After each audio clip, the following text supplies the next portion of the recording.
Hello YouTube, this is I80386SX with another vintage computer repair video. This is the newest computer I've had on this channel, young time by far. Of course, everything else has been LTE lights, so this one kind of wins by default. Little history on this Armada 7770 DMT. This was the successor to the LTE series and the Contura series. Well, LTEs lasted a little bit longer. There were Pentium models of that, but the Conturas were discontinued right after the 486 era ended. But after, I would say, the mid-90s, they combined it into this Armada series, and they existed till the early 2000s, and kind of a shame that they did go away. But before we go into it, we'll take a quick overview of this computer. Right here would be your hard drive, and fun fact, I'll take it out for grins here. If you take this plastic container off, it's the same exact caddy as what you would see in the LTE 5000 and the LTE Elite. I'm not sure if any Contura series shared the same caddy. I even think the Armada 7800, which is a black version of this laptop, and it has the Pentium 2, and it uses that same caddy. Next to that is the diskette drive. And then you got two PCM CIA ports. And this one, these PCM CIA ports, they'll actually allow you to use the card bus cards. The 5000, the LTE 5000 did not.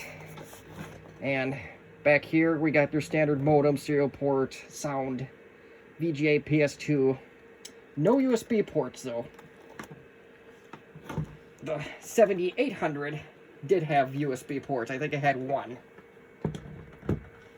So, but this particular one, much like most of these laptops in existence, have a particular problem. And that's kind of the star of the film, but let's turn this thing on. And I will demonstrate that to you. Now, this particular laptop did not come with a hard drive, so I just scrounged one out. We'll see if it even boots up. It's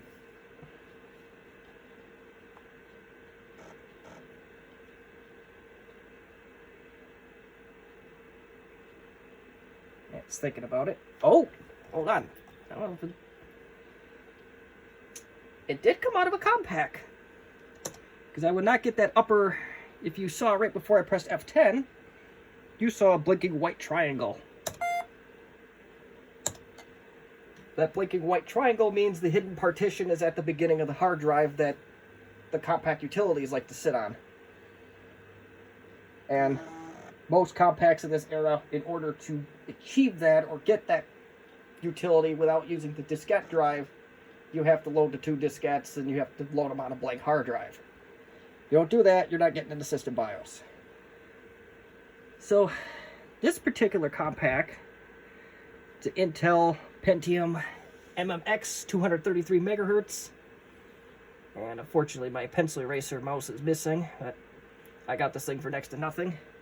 16 megs of RAM, and let's look at the storage just for curiosity's sake.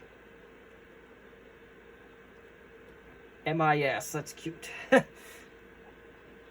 And the hard drive is a little under 3 gigs, so this may have even came out of our early series Armada. I don't want to spend too much time on this because that's not the star of the film. Now we'll try to boot from floppy.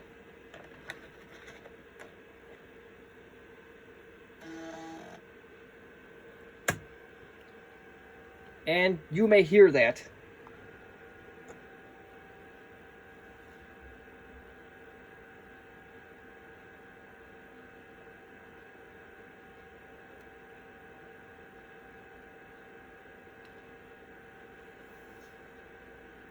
We'll give this thing a little bit before we turn this off and give up.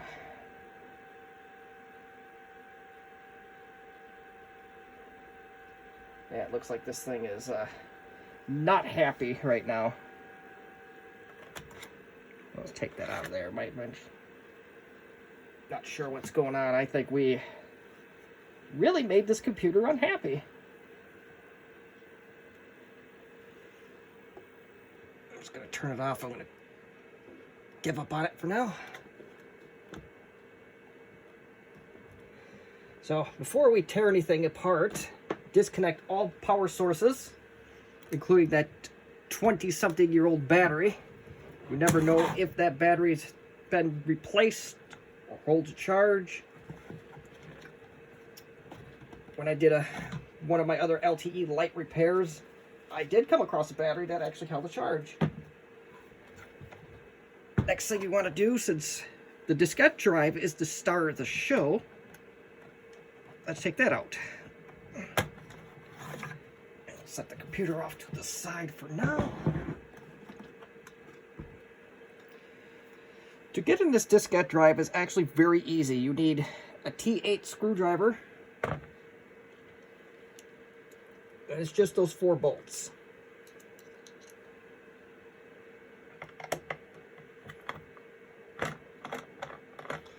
They're very easy to pick apart.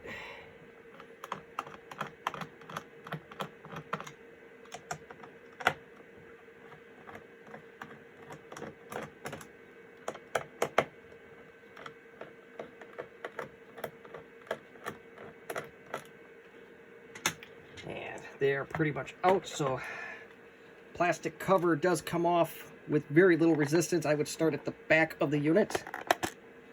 And pardon me for bumping my light here. I kind of messed things up. Cover comes right up. So now you are greeted with some plastic and metal. Take a note of how they were originally put in. Take the plastic off. And your diskette drive is pretty much ready to come out.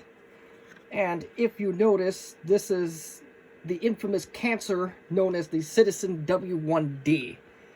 They use these, or computer manufacturers and other tech manufacturers, they use these Citizen W1Ds. The LTE Elites used them. The 7770 DMT uses them. There's some Toshibas on the market that uses them. There's even some oscilloscopes that you will see a W1D drive in. Now, Citizen did come out with a very similar diskette drive that is a millimeter thicker, a little bit longer. Unfortunately, I don't think that's an option. We're pretty much up against the walls in this one with this W1D. The LTE Elite has the same problem, I know for sure. But enough talking, let's get this thing out. And to do that, you want to lift up on this ribbon cable. Take real good care of that. Between old computers and sensitive technology, if you rip it, you're going to have a bad time. And that thing just lifts out of its housing. And this one looks like they tried to put some tear or something to pull on. Let's see what we can do here.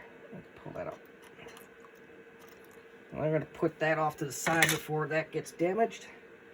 You have what appears to be more T8 screws. I will get those off right away.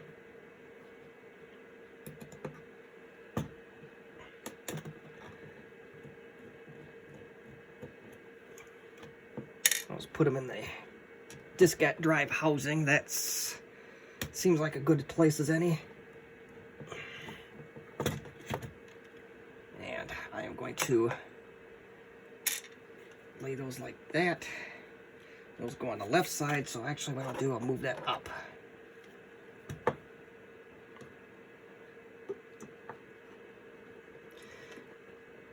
And they really tighten that one on. I don't know if this is original to the factory or somebody else tried to repair this at one point, or we don't know the history of this computer.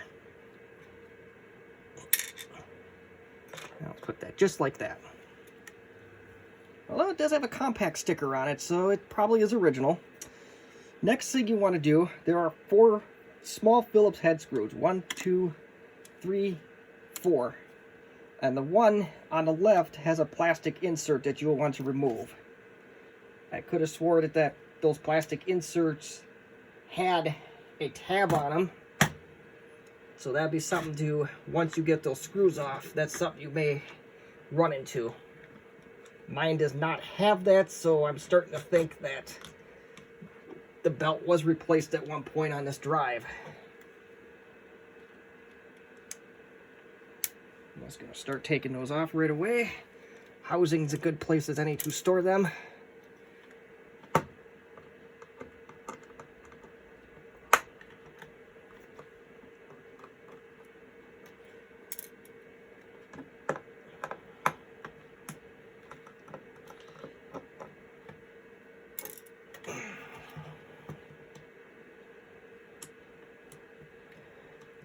And there's the 4th screw.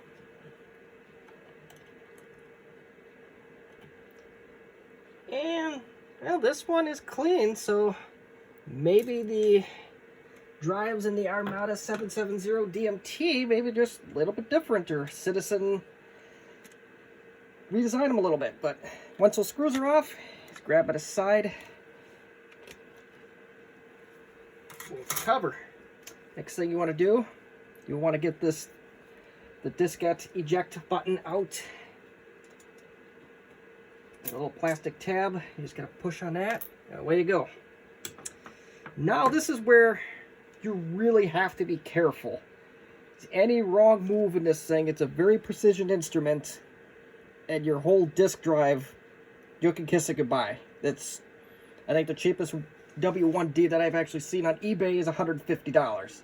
So don't make a $150 mistake if you can avoid it. Next thing you want to do, there is a very small spring there. You just move that over to the side. That'll release that. Lift up the head very carefully. This is where, if you're Runat, kiss your disk drive goodbye.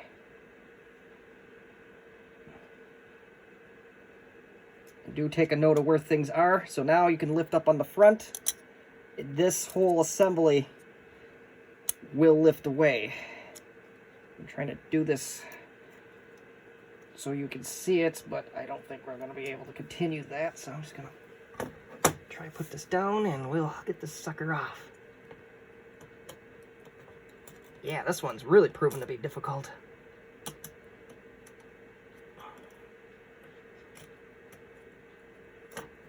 Jeez.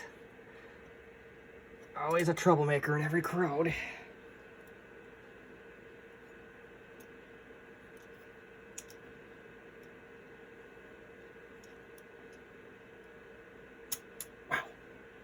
That a troublemaker.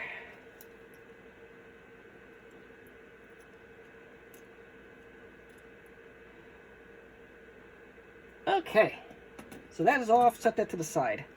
One thing to caution, there is a spring that drives this back and forth. I know you can't see it on camera, but maybe you can.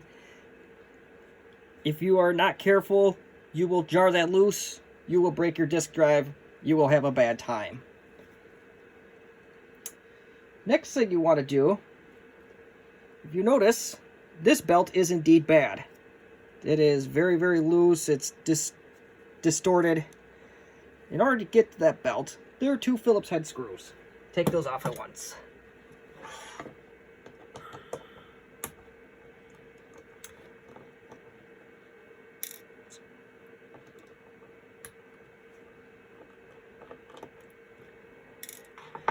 And you just gently, you might be able to remove the belt at this point using a bladed screwdriver or other similarly. This thing's pretty darn stretched out, so you shouldn't have a difficult time doing that. And just lift that up. And, oh, this one, just like that. And there is your old belt, and this one was definitely sitting for a while because of the way it was sitting. And when you try to stretch it out, it does go back to an awkward shape. Throw that out of the way. Now, the million-dollar question that people are going to ask, I'm sure, where did you get the belts? I got them from an eBay seller over in Germany. I believe the eBay seller is Larson777.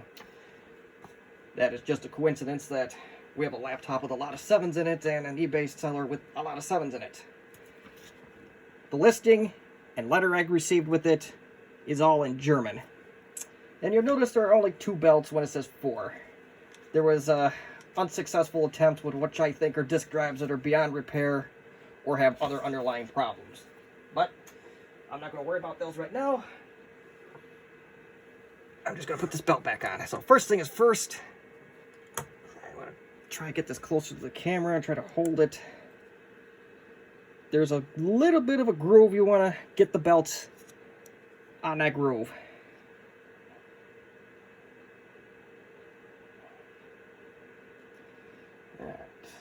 Not the funnest thing to do while you're on camera.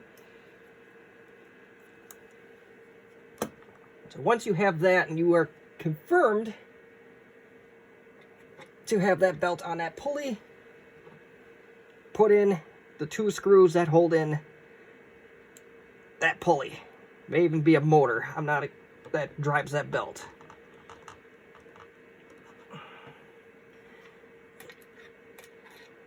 Sometimes a magnetic screwdriver pays off, but I don't feel like looking for one right now.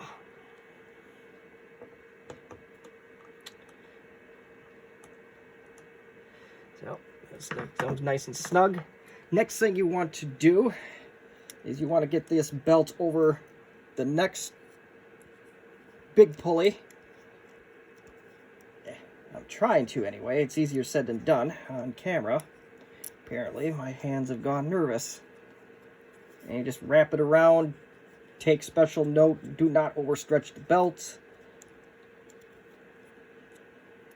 This gentleman is the only one in the world that I know of that sells the belts that actually fit these things. So, and he don't make too many. So I don't know if he's retired or he 3D prints like one a week. Or I don't know. But the couple that I have tried, it's been about a 50% success. And I don't want to waste the belts. They're like 10 bucks a piece, American. So you may have to do a little bit of screwdriver work to get this belt perfectly on the pulley. May take a little bit of trial and error. I'm having a hard time with this one. It looks like it wants to do a little bit of a walking action, but we'll get her.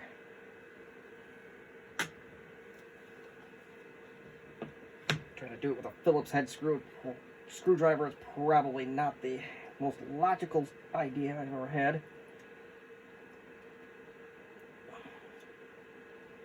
Trying to get this bugger to line up. It's really, this one is giving me a real hard time tonight. I don't know why.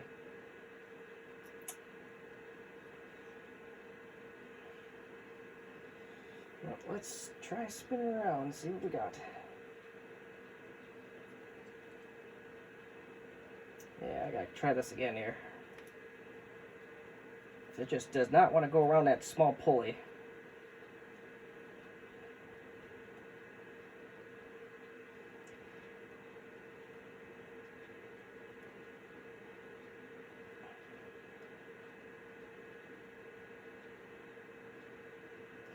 I think I got it.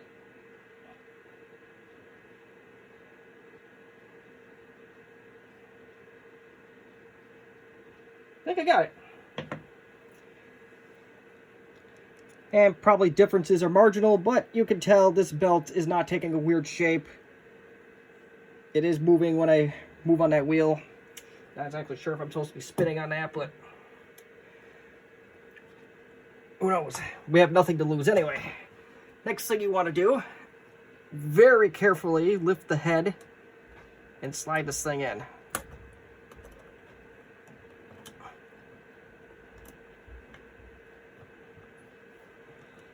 That's nice and snug. Put the spring back in. Cover, which I actually think went like this. Yep. Yep, you see I've already messed up a little bit here. This door has to be, yeah, we are okay.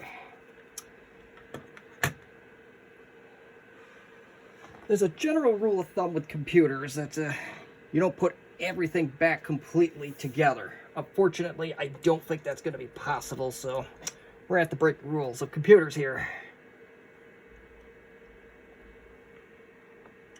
I guess you can leave off these screws if you really wanted to be religious about it, but I'm not sure if that's a good idea.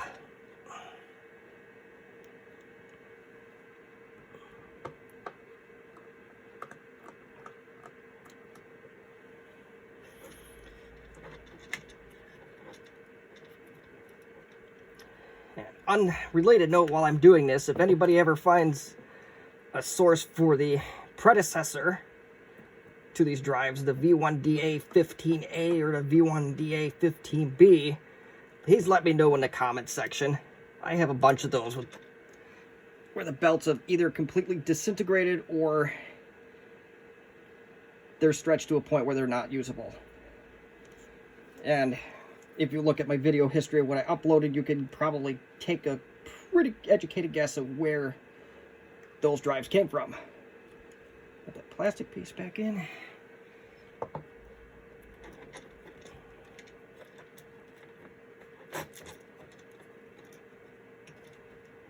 All right.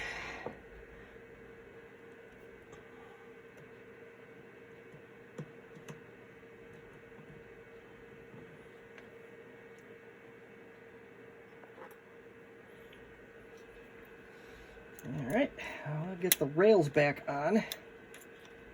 I believe that's how they went on. I think these are the Torx T8, so I'll do that right now.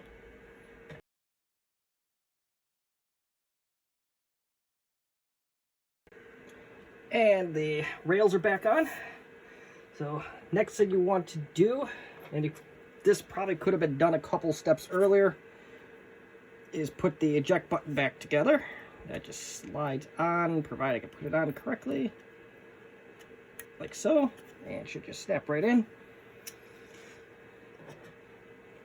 And then we get to put this wonderful contraption back together. Ribbon cable, and you'll know if you did it right because this flex label with the part number should be side up. The actual pins that go into the diskette drive are the ones that point down. And with those weights on there, it does not make it super easy.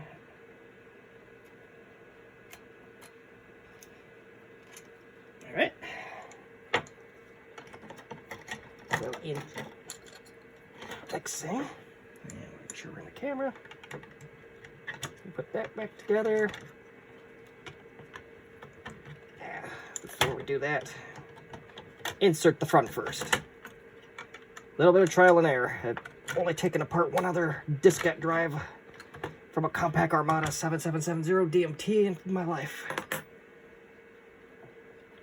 Now, I think the plastic cover was on the back. Yes, it was. The metal cover, I don't know if Compaq was trying to hide their shame or what the point behind that was, but we'll roll with it.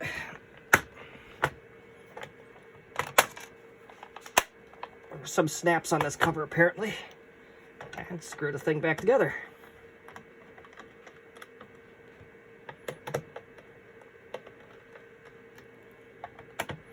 And let's hope for the best once I get this last screw in. It doesn't want to snap back in.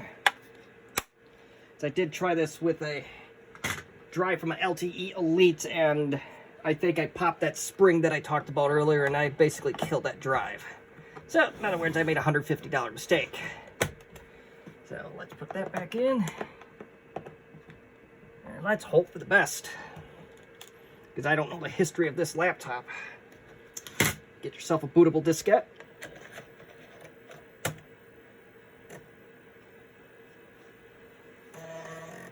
Everything sounds good. Doesn't mean it is good.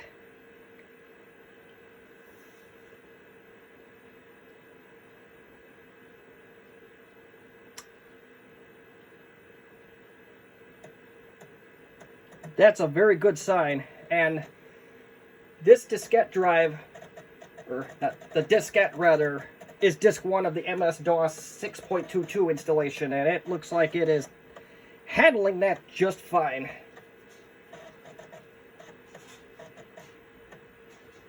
Beautiful. It loaded nice and fast, no issues whatsoever. I will remove that diskette, and we'll just do the Control-Alt-Delete if it'll allow me to do such a thing, or apparently we're going to do F3. Oh, there it goes. Like I said earlier, I do not know the exact history of this computer, so there may be some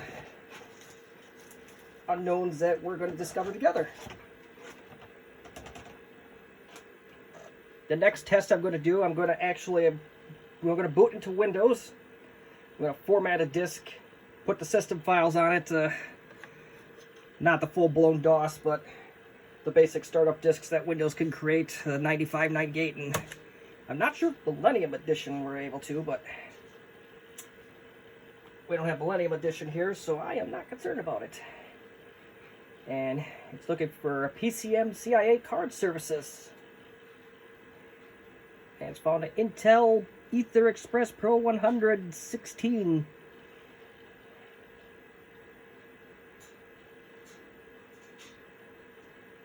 My guess is we won't have to do too many of these new hardware found windows, just given that hidden partition for the Compaq utilities was on this hard drive already, so that'll save us some aggravation. Yep, maybe. Now, if we're lucky, I gotta do this without a pencil eraser mouse, so this is gonna be... Alright, so... Oh! Please have a 98 directory on here. Yes, I did! Okay. Luck is in our favor so far.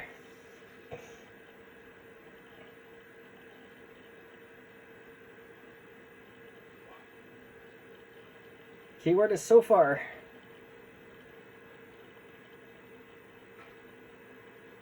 This is significantly further than what I got on, let me rephrase that. It's a significantly better result so far than what I did with the first attempt at the LTE Elite diskette drive. So far I'm happy.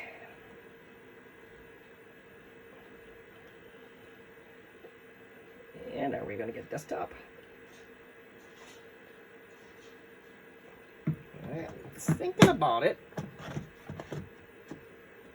Not that I don't think that battery's doing much, but we'll put it back in.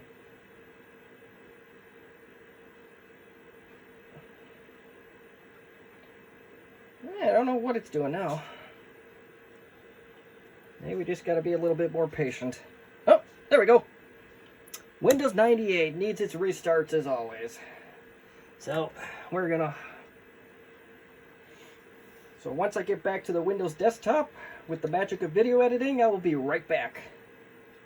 Okay, so now that Windows is loaded, now let's try to tilt the screen so y'all can actually see it. Now I could probably easily do a screen capture program, but what's the fun of that? So I insert my diskette drive and everything looks normal so far.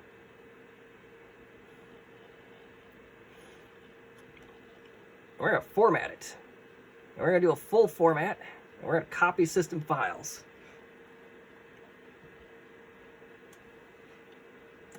Here goes nothing.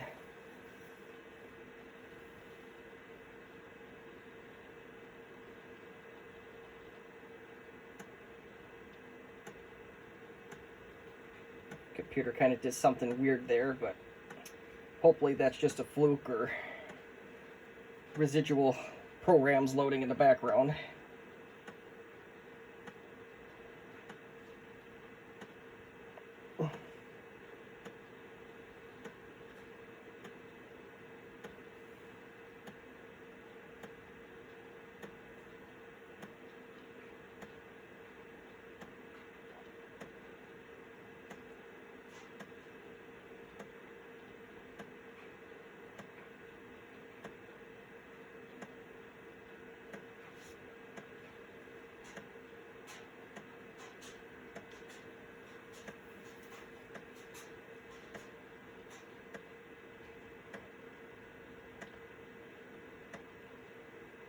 You never know what you have or how far technology comes until you have to wait on a 1.44 megabyte diskette.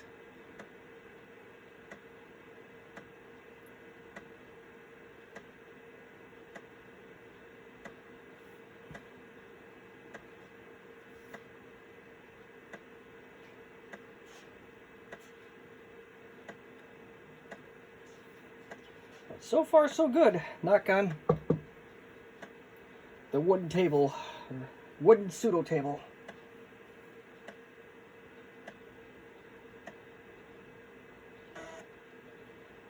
Okay, so we're going to copy the system files now.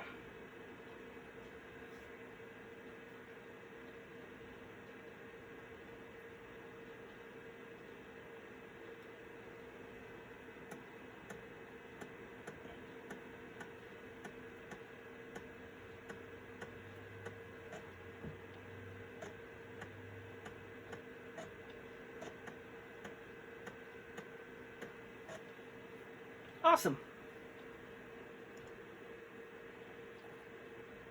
So now, let's reboot this computer with the diskette in the drive.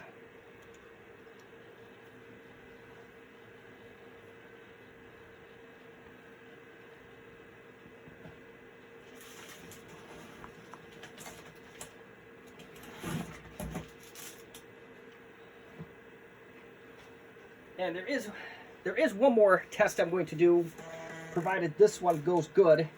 I'm going to take out another computer with a 3.5 floppy diskette drive in it, and I'm going to see if I can read this disk in that.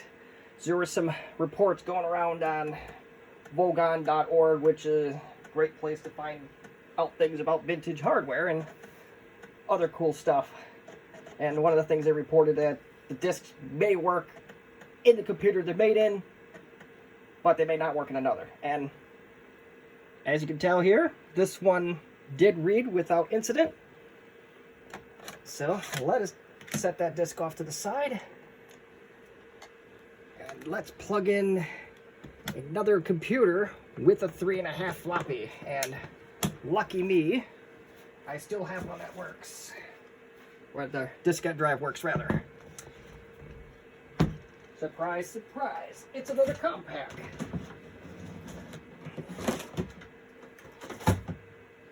But this particular Compaq, and the Compaq Armada M700 for that matter, I kept these around mainly because I have a DVD encoder that's a Walmart special. It wouldn't work in any other computer except for these two. So I'd keep them around.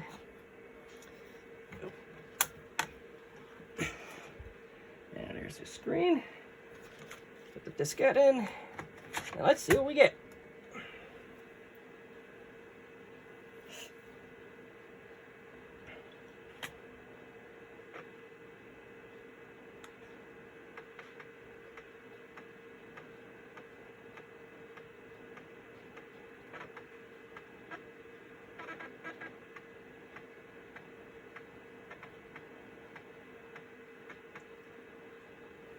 Looks like a winner to me. So that pretty much concludes this video. We read a disc and we wrote a disc on a Citizen W1D drive in the year 2020. And of course, I will put the link to the eBay buyer that I bought these from in the description. If you have any questions, comments, or constructive criticism, please feel free to drop it off in the comments section and I will respond accordingly. Thank you for joining this YouTube video on a Citizen W1D diskette repair.